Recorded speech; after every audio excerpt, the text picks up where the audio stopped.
Welcome to Home Inspection Bites Sestercentennial Spotlight, your weekly journey into the pivotal moments that shaped the American Revolution.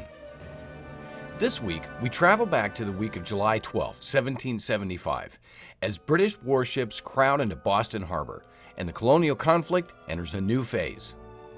Just weeks after the bloody clash at Bunker Hill, British commanders in London realized the American Rebellion was no longer a fringe uprising, it was war, and so they acted. Arriving in early July was General William Howe, newly appointed to lead British forces in North America. With him came General Henry Clinton and General John Burgoyne, both seasoned, battle-hardened officers.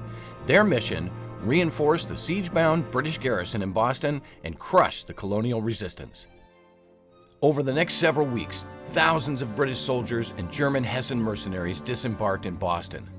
By mid-July, British strength in the city swelled to nearly 10,000 troops, a powerful show of imperial force.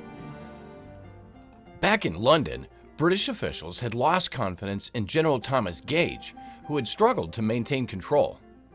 Though he remained in Boston through the summer, Gage would soon be recalled, and Howe would assume full command. His more cautious, methodical style would define British strategy for years to come. But the arrival of reinforcements didn't break the siege.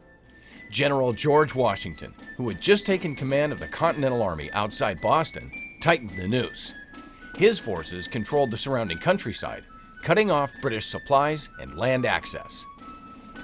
The British were stuck, boxed in by determined militia, unable to forage and increasingly frustrated. To the colonists, the arrival of the thousands of British and foreign troops sent a clear message. Britain wasn't compromising, it was preparing for war. This hardened American resolve. What might have once been a political dispute had now become a fight for survival. This set the stage for a dramatic future. By the following March, Washington's forces, bolstered by cannon seized from Fort Ticonderoga, would fortify Dorchester Heights overlooking the city. Facing certain destruction, Howe and his army would be forced to evacuate Boston.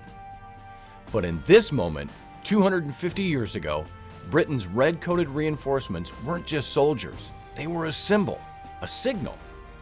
Political disagreement had moved from protest to full military occupation, and there would be no turning back. The colonial army and General George Washington faced a long, bloody, uphill climb in the months to come. For Home Inspection Bites, I'm Derek Palmaville. Join us next week as we commemorate another decisive week in the fight for independence.